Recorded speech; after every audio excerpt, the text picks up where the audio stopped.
You, John Fitzgerald Kennedy, do solemnly swear. I, John Fitzgerald Kennedy, do solemnly swear. That you will faithfully execute the office of President of the United States. That I will faithfully execute the office of President of the United States. And will, to the best of your ability. And will, to the best of my ability. Preserve, protect, and defend the Constitution of the United States. Preserve, protect, and defend the Constitution of the United States. So help you God. So help me God.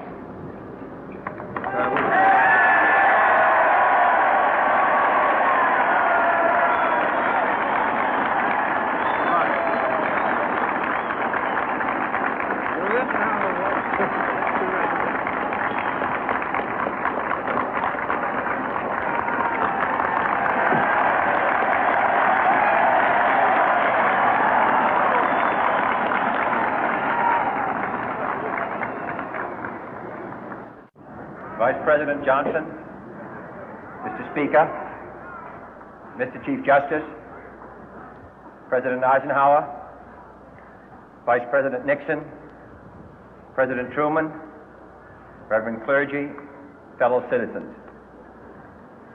We observe today not a victory of party, but a celebration of freedom, symbolizing an end as well as a beginning, signifying renewal as well as change.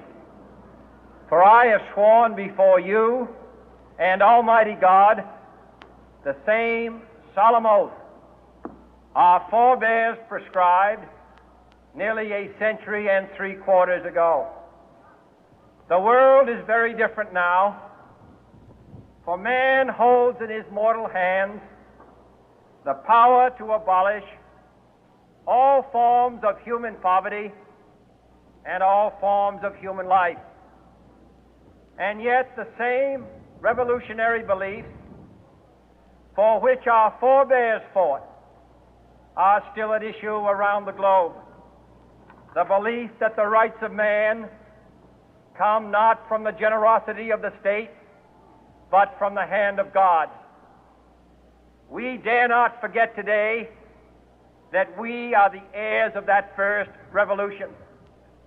Let the word go forth from this time and place to friend and foe alike that the torch has been passed to a new generation of Americans born in this century, tempered by war, disciplined by a hard and bitter peace, proud of our ancient heritage, and unwilling to witness or permit the slow undoing of those human rights to which this nation has always been committed and to which we are committed today at home and around the world.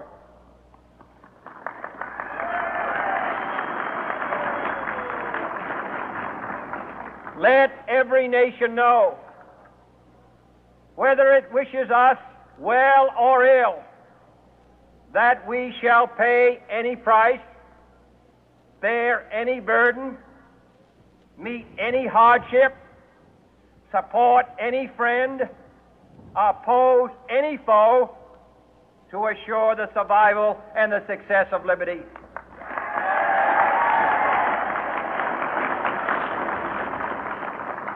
This much we pledge and more. To those old allies whose cultural and spiritual origins we share, we pledge the loyalty of faithful friends. United, there is little we cannot do in a host of cooperative ventures. Divided, there is little we can do, for we dare not meet a powerful challenge at odds and split asunder. To those new states whom we welcome to the ranks of the free, we pledge our word that one form of colonial control shall not have passed away merely to be replaced by a far more iron tyranny. We shall not always expect to find them supporting our view, but we shall always hope to find them strongly supporting their own freedom, and to remember that in the past, those who foolishly sought power by riding the back of the tiger ended up inside.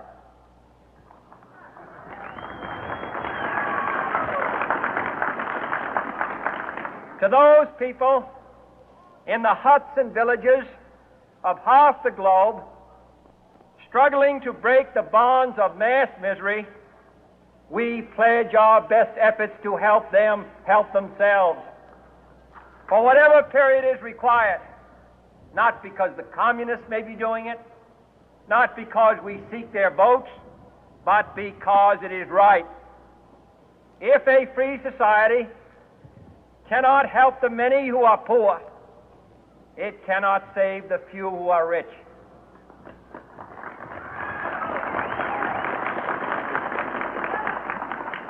To our sister republics south of our border, we offer a special pledge to convert our good words into good deeds, in a new alliance for progress, to assist free men and free governments in casting off the chains of poverty.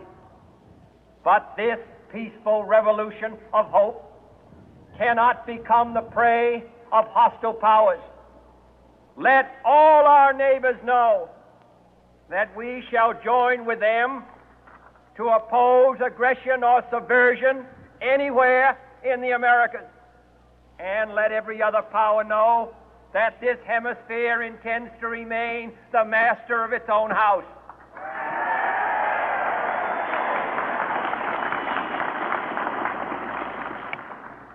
To that World Assembly of Sovereign States, the United Nations, our last best hope, in an age where the instruments of war have far outpaced the instruments of peace, we renew our pledge of support to prevent it from becoming merely a forum for invective, to strengthen its shield of the new and the weak, and to enlarge the area in which its writ may run. Finally, to those nations who would make themselves our adversary, we offer not a pledge, but a request that both sides begin anew the quest for peace.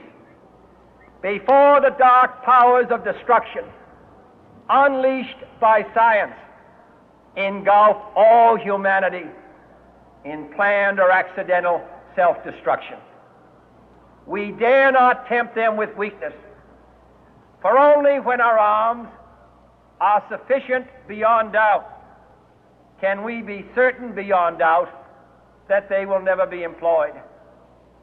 But neither can two great and powerful groups of nations take comfort from our present course, both sides overburdened by the cost of modern weapons, both rightly alarmed by the steady spread of the deadly atom, yet both racing to alter that uncertain balance of terror that stays the hand of mankind's final war.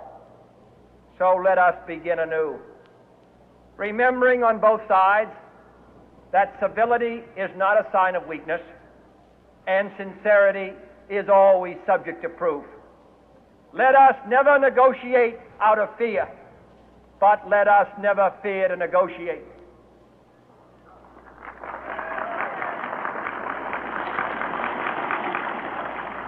Let both sides explore what problems unite us, instead of belaboring those problems which divide us. Let both sides, for the first time, formulate serious and precise proposals for the inspection and control of arms, and bring the absolute power to destroy other nations under the absolute control of all nations.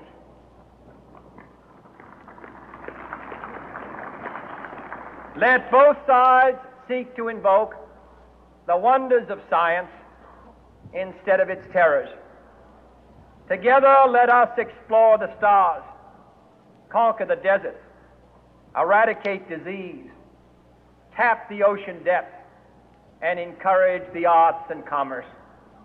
Let both sides unite to heed in all corners of the earth the command of Isaiah to undo the heavy burden and let the oppressed go free.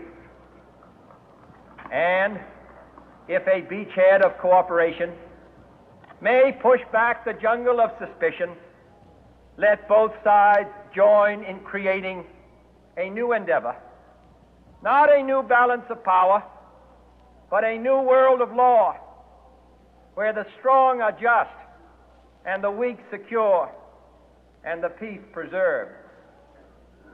All this will not be finished in the first 100 days, nor will it be finished in the first 1,000 days, nor in the life of this administration, nor even perhaps in our lifetime on this planet. But let us begin.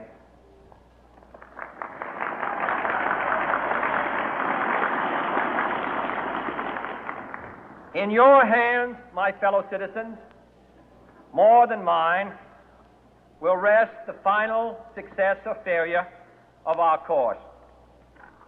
Since this country was founded, each generation of Americans has been summoned to give testimony to its national loyalty.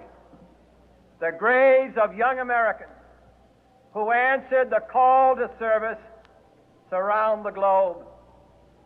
Now the trumpet summons us again, not as a call to bear arms, though arms we need, not as a call to battle, though in battle we are, but a call to bear the burden of a long twilight struggle, year in and year out, rejoicing in hope,